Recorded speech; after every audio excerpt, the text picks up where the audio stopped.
All right, U.S. aviation officials are evaluating possible risks to aircraft from President Trump's proposed triumphal arch. Last October, he showed off models of the planned structure, saying that it would be 250 feet tall and built about 2 miles from Reagan National Airport. And because of its height and location, it requires a review. Sunlen Safati is in Washington, joins us live now with the details. So obviously clearly modeled on the Arc de Triomphe in Paris, but just in terms of all the engineering questions and the questions about air safety and air travel, just walk us through what we know. Yeah, Zane, this is really about the proximity and size of the arch. As you noted, it is only about 2 miles away from a very, very busy airport here in Washington, D.C., Reagan National Airport.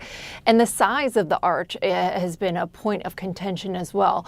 Right now, the arch is 250 feet tall. And we now know, according to documents that we obtained from the Interior Department, that with the ground elevation, the arch would actually be 279 feet tall. Now, an FAA review is required for any structure that's over 200 feet and also in such close range to an airport.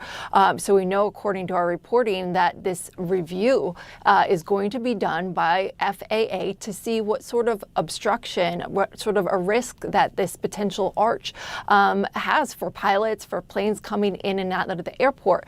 Now, it's very notable, Zane, that this corridor is already very congested. It's super busy. The airport has more than 900 flights on a daily basis, and it's already pretty complicated for pilots. They have to fly along the Potomac River. They have to look out for many other landmarks like the White House, the Washington Monument. So this is just a further complication of this corridor, and that's what aviation sources are telling me, that the size is troublesome. They're also just worried, frankly, that there's one other landmark that pilots will have to be aware of.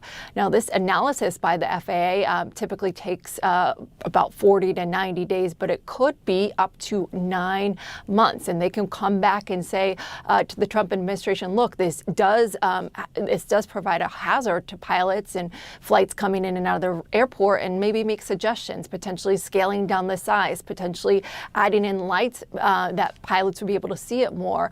The administration, though, Zane, they believe that the FAA will conclude that there's no impact to flights coming to and flying out of Reagan National Airport, but we'll wait to see what the FAA says after they have time to study the proposal plans. All right, Sunlen, thank you so much.